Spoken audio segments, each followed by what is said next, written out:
Hello folks, it's great to have this opportunity to talk at the, I guess, second IoT Solutions World Congress. And I must just say that it's going to be a hard act to follow the previous panel discussion, but I'll try and cause some controversy of my own perhaps. Basically, I think IoT as a concept has been around for a long, long time.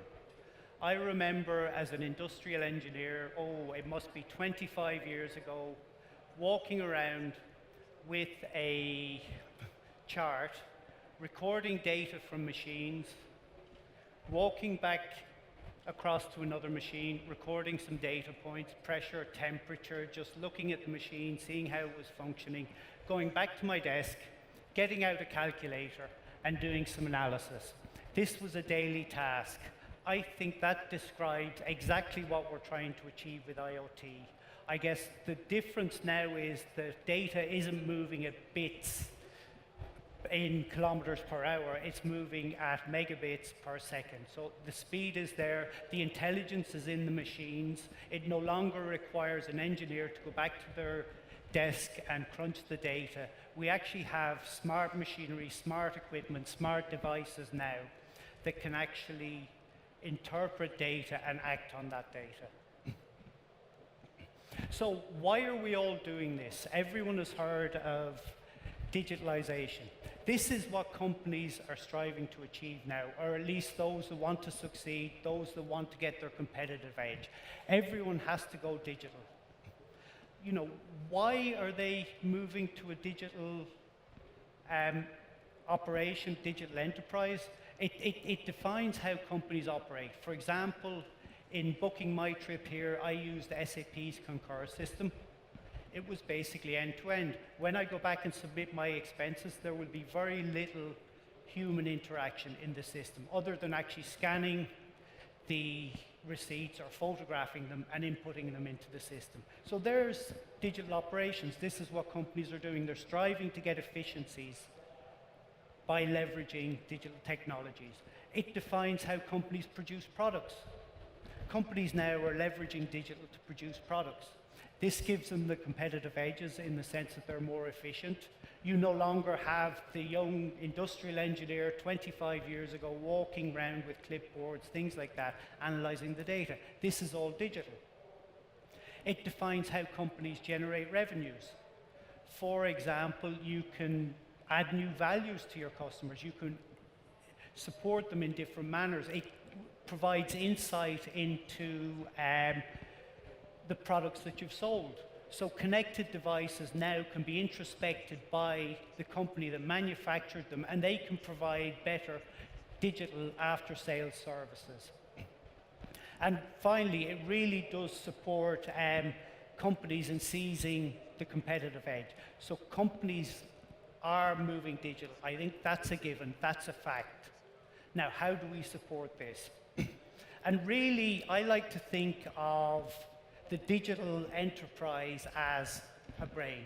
We have this digital brain. It's this all-knowing, omnipotent entity that can tell you anything about the company at a given point in time. This is what we're striving for. If you take the young industrial engineer, you know, I'm happy for that brain to replace my role, in the sense that what we have now is we have IoT doing what I was doing a while ago, or 25 years ago. I've then subsequently realized that actually this role was going to be redundant. It was going to be replaced by digital technologies. So I moved into a role where I develop those technologies, where I support companies in adopting them. And again, when we bring the next phase, the next revolution with this digital brain, I can see myself and other people looking for different roles within an organization. So really what we want is, we want this all-seeing, all-knowing entity to be running our enterprises. And how do we support that? How do we get there? How do we achieve that? I guess that's the question that we all want to answer. So in terms of SAP, what SAP offers is S/4HANA. It's the digital core. This is at the center of the organization. It's the, at the heart of it, at the core of it. It offers a single source of truth. This is the go-to system for answers about the enterprise, to introspect it. For example, it supports Omnichannel. You know, it allows the convergence of multi-channel into omni-channel. It facilitates offering a single experience. It supports resources, individualization. It really is the center of the organization. But what's missing from that picture, and this is where we really need to think about it. So the digital core needs to be enhanced with information and data from every entity, every device within the organization, within the enterprise and beyond. So it's not enough just to provide insights from manufacturing equipment, from various other systems. We actually need to have visibility in many instances to the products that have been shipped and are installed at the customer site. For example, a washing machine in your home, a jet engine in a plane. How do we achieve this? Well, we bring in the world of IoT. So this really is going to support enhancing the digital enterprise, and it is going to make it a true single source of truth. So if you take the digital core, what we have is we have your traditional enterprise resource planning systems, your manufacturing systems, your CRM systems. They're all centralized around the digital core. But how do we actually supplement that with all this other information that's been generated by machines? As I mentioned, devices in customers' household, product that you've sold to your customer, for example, a jet engine in an airplane, or a piece of equipment that someone's using to manufacture or provide the services they're providing. So we need to overlay the knowledge that these smart devices have on the digital core. And it's not really sufficient to provide those insights in a batch capacity. What we want to do is we want to ensure that that knowledge, that information is provided in real time, so that this single source of truth can actually answer questions that are relevant to the here and now, not questions that may have been relevant 2 hours ago, 2 days ago, 2 weeks ago. We really need to ensure and supplement the digital core with real-time information from these intelligent devices. So I think once we can do that, what we have is we will truly enable the digital enterprise, and we will facilitate this digital brain, if you like, this single source of truth that I'd shown on the previous slide. So how are we going to ensure that we can get this data from these smart devices to the digital core in real time and also add value to it? Well, there's a technology that's been around, I guess, for probably, it came to the fore in maybe late 2008, 9, around that time frame, called complex event processing. And what that does is it facilitates actually issuing queries on streams of data. So if you look at that diagram there, you can see the blue entities. They represent an event. For example, a temperature reading from a device, or the location of a shipping container on the road. But on its own, without context, it's not that useful. You know, you may like to ask questions like, what's the average temperature over the last 30 minutes? And then you would act on that. So for example, a single temperature fluctuation on a device may not be an issue. However, if it's consistently high over the past 30 minutes, that could be an issue and warrant alerts.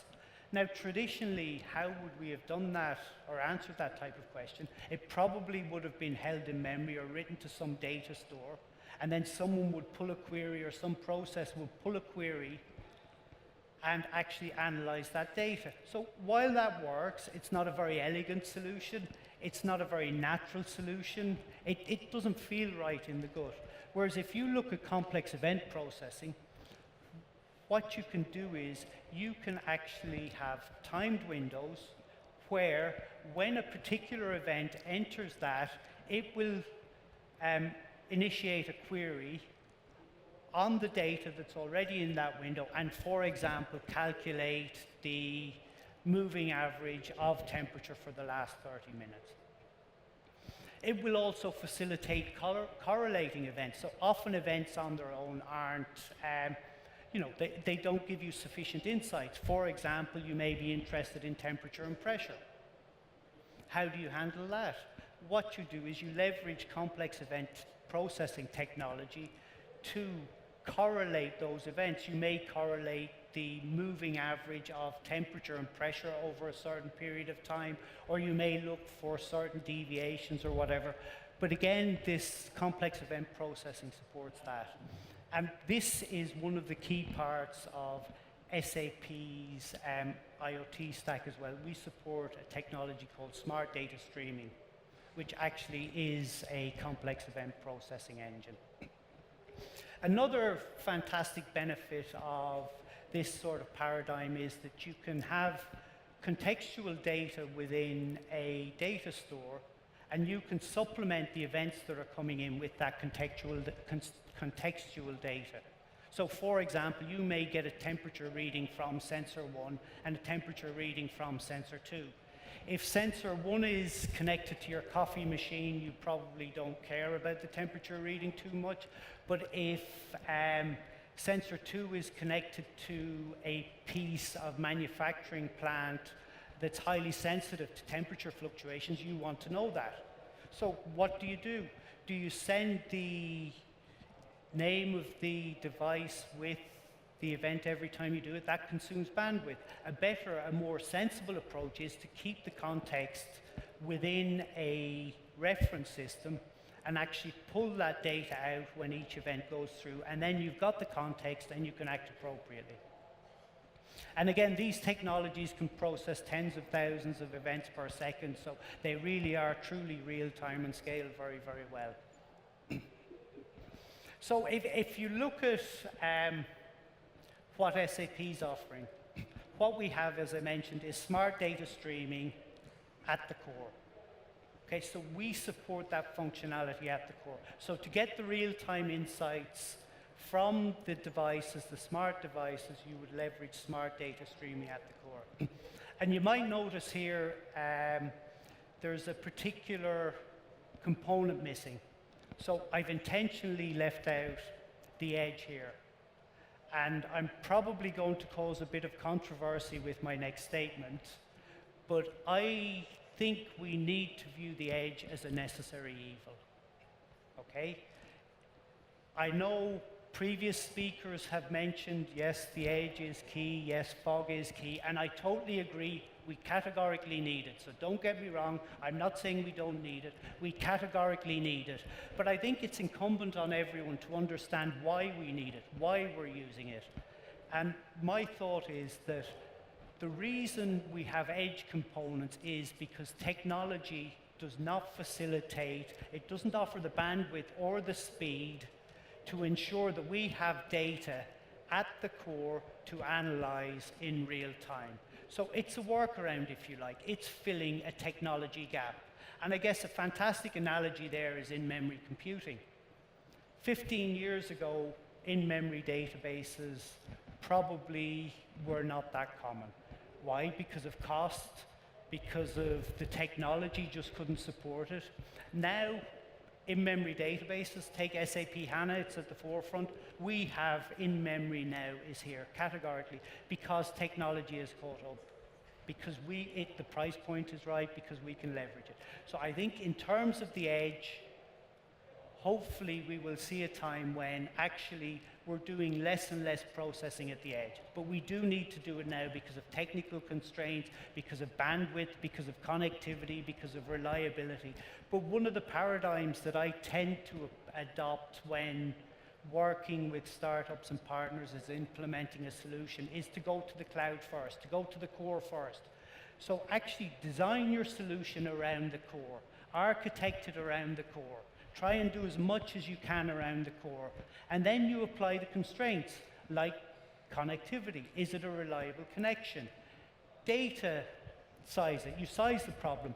Can the infrastructure support the bandwidth in real time? Latency. And if not, then you do have to start moving some of the compute, some of the processing out to the core.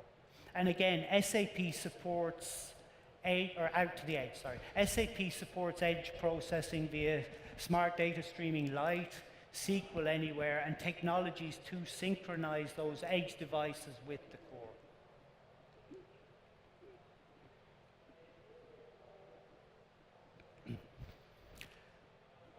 So this is, I just think, just have a look at this and reflect on it and see what's being said. And I think we really do need to learn from this, especially in the world of IoT and real-time processing. So it's often thought that you just consider the here and now, real time. So you react on what's happening now. That is very, very true. You most categorically, most definitely do react on what's happening here and now. But I think if we look at that, we could flip that quote on its head and go, let's learn from the past.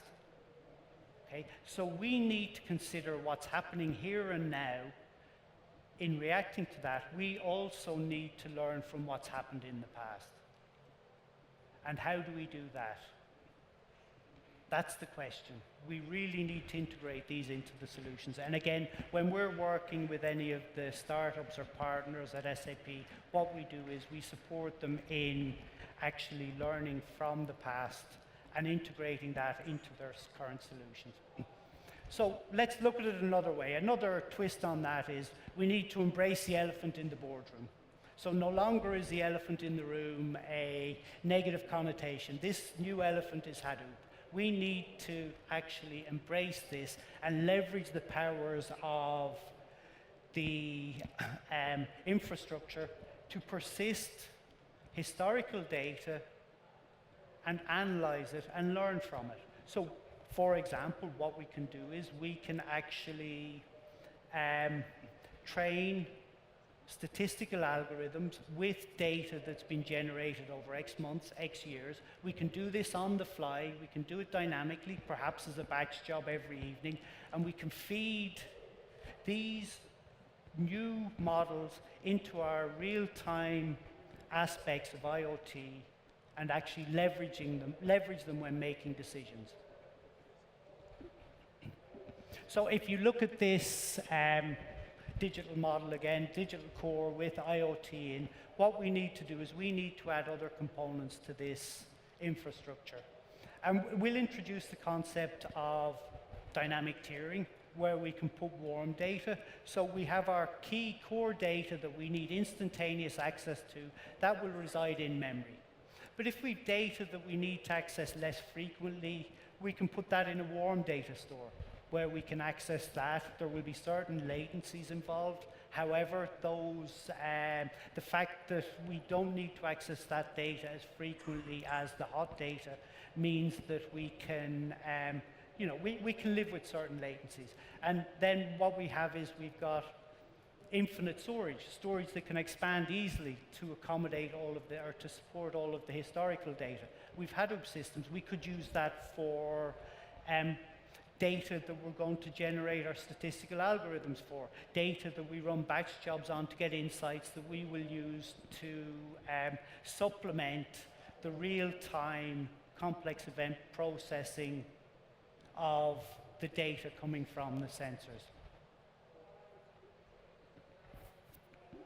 And I think this is a nice point to pause and introduce another. So I guess you've all heard of hot data, warm data, and cold data. So the hot data is in memory. The warm data is tiered out in another system with slight latencies, and the cold data is data that is archived, well, not archived, that's on another system that you don't need access to as quickly as you would the hot data. However, I think we need to introduce another term called white hot data, which is super hot data. And when you have an IoT end-to-end solution, you need to actually consider that data. And we consider that using smart data streaming, for example. So this is data that requires instantaneous action.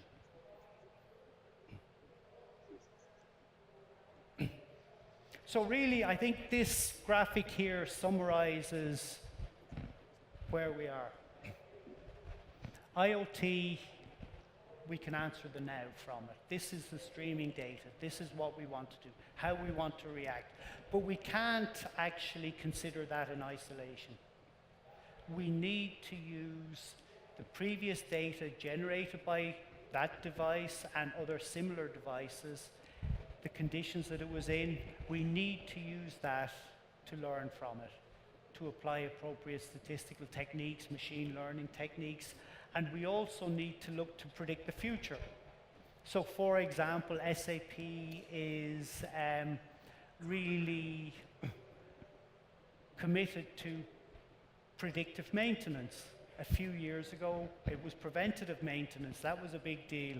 A few years before that, it was sort of reactive maintenance. A machine went down, you got in, you fixed it as quickly as possible. People realized that was costing organizations money, so what they did was they implemented preventative maintenance plans. And now what we have is predictive maintenance. And again, that leverages data, historical data, and the current data to predict what's likely to happen in the future. So I think that's a fantastic example of how these aspects all relate and link together.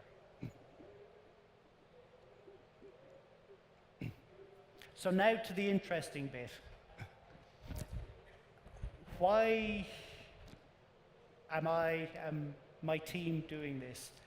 Why do we consider this? It's to support external organizations, partners, in leveraging value from SAP's technology stack, and the IoT stack in particular. So a few months ago, we engaged with a very exciting startup from Israel. So when I heard Israel startup, I went, okay, the pedigree is great. They have a great reputation for startups, for groundbreaking startups, and these guys will be good. So we started engaging with them. And what do Legino do? Legino identified a problem in shipping containers, logistics. And what they saw was that typical solutions offer sort of toll gates in terms of tracking them. So if it's left the depot, yes, you know that. Perhaps if it's loaded onto the ship or if it's reached the port, you may know that. But you certainly know when it arrives in the import warehouse. So there's certain fixed points where you could track the schedule of these containers. But in between that, between these fixed points, which often spans thousands of miles by either road or by ship, there was no visibility. There was white space, if you like. And we can see the containers move through different phases. So they leave an export warehouse, they travel by road to a port of loading where they're loaded onto a ship. They travel across the sea to the port of dispatch where they're unloaded from the ship. They're put on either on trucks again, and they're driven or moved to the import warehouse. Now, these journeys can take weeks, months perhaps if they're crossing the globe. So we need to provide visibility of these. We need to provide visibility into the movement of the goods. And this is what Legino did. Was they came up with a device that you attach to the side of a container that facilitates tracking the container as it moves along its journey. Having said that, your guys are going, oh yeah, but sure, my mobile phone can do it. We can get TomToms, Garmin's, we could just stick them on the container. But I guess you've got to look at the challenges. Mobile phones, how often do they need to be charged? You know, your sat navs, how often do they need to be charged? So you can't necessarily leverage existing GPS-based solutions to solve this problem. So what they did was they came up with a solution that actually preserves battery life for a number of years. So you can actually put the batteries in, attach this device to the side of the container, knowing that you will not have to replace those batteries for a number of years. So that was one of the key challenges there, was battery life. And the other is that you don't always have GPS coverage. So if there's cloudy, if you're in a built-up area, et cetera, so they had to overcome that. And the way they overcame that is that you can either switch between cell-based location or GPS-based. So cell-based location uses the mobile phone mast, et cetera. And we all know the accuracy there can be within plus or minus a kilometer, et cetera, but that's fine for these.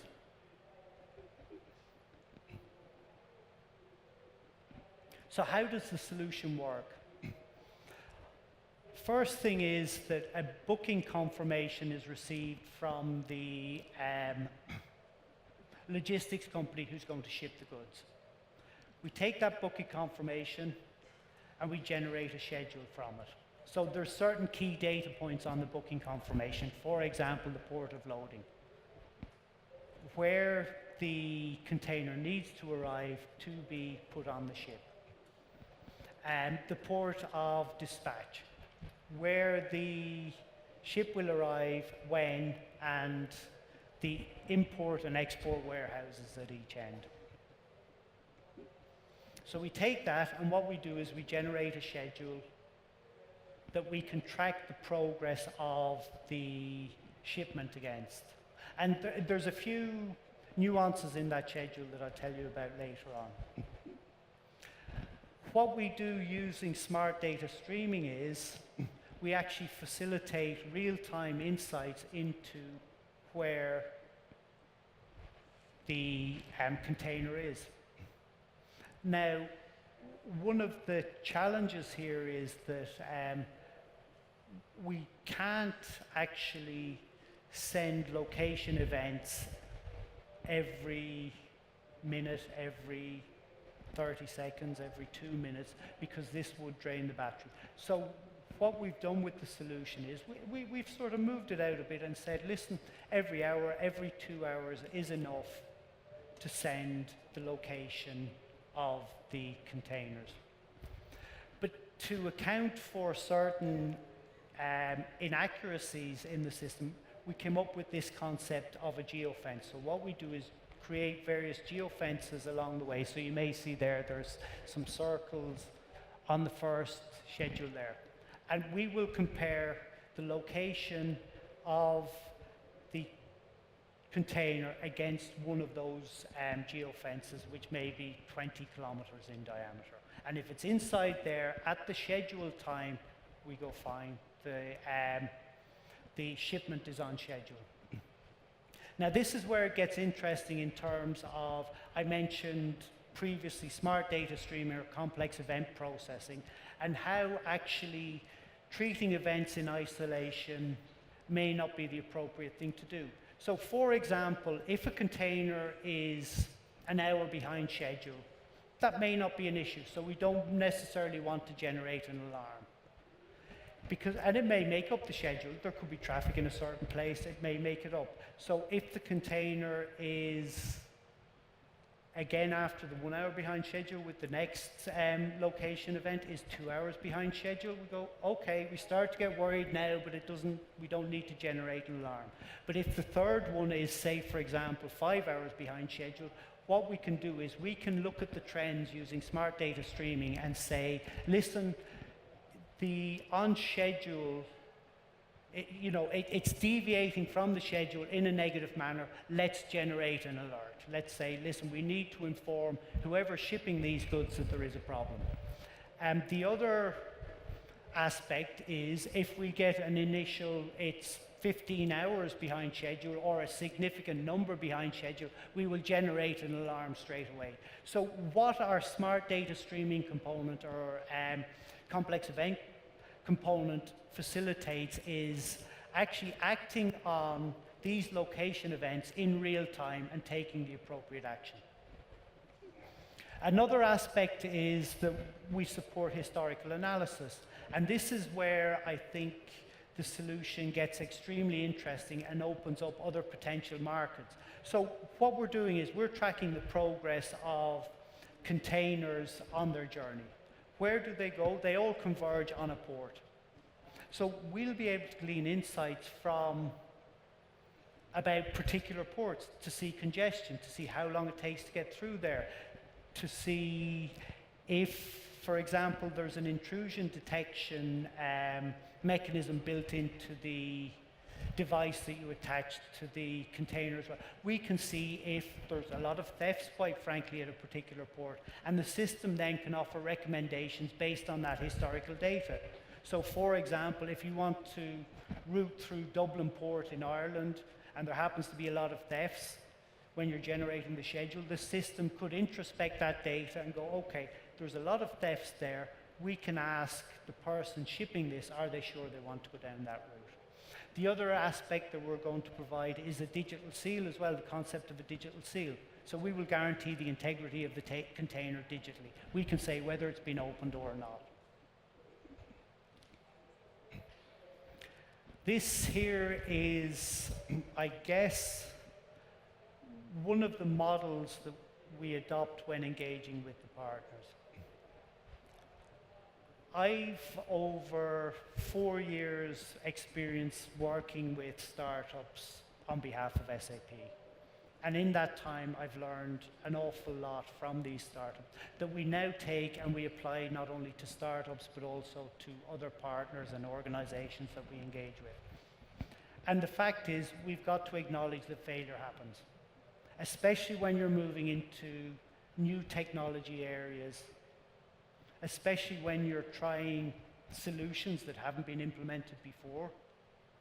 But the thing that we try and ensure is that we fail fast if we're going to fail.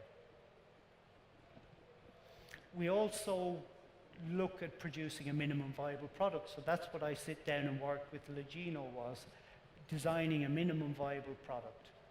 And the minimum viable product resides on the cloud. It will add initial value to the end user, to the customers. And then once they've seen this, interacted with it, they can say, yeah, we like this aspect. No, we don't like that aspect. Can you please change this, add this? But they haven't invested a huge amount of time in developing the minimum viable product. It's not like they spent 2 years and came out with a fully feature-rich application. 50% of the features aren't required by people, and the other 50% they want changed. At least there's 1 or 2 features here that will support them in getting feedback from the customers. So here's, I guess, when we look at this, this is the architecture for the solution. So we can see here, cloud. This is HANA Cloud Platform with the IoT services built in. As I mentioned, we receive a booking confirmation. There's a Java application written on HCP that interfaces to the Google Maps API, generates the schedule, generates the geofences around that schedule, generates the timings, and says it should be here between 12 o'clock and 1:30. And we persist it in the document store. So again, HANA Cloud Platform supports a document store for unstructured data. That schedule is then written to the HANA DB.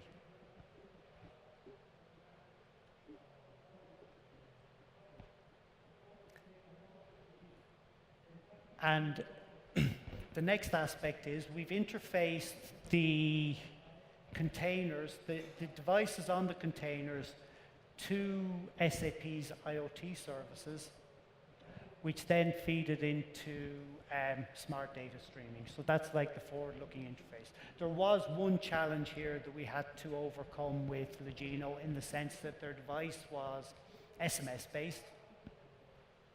So we actually created we used a service where there's a virtual number in the cloud that will take the data and do a HTTP post to a particular endpoint, which is our IoT which is an adapter there that pushes the data to the IoT services. And then in terms of the historical data, we have interfaces to Vora, Hadoop, etc., where we can get learnings from, as I mentioned, ports with problems, etc., etc. Again, I think a really key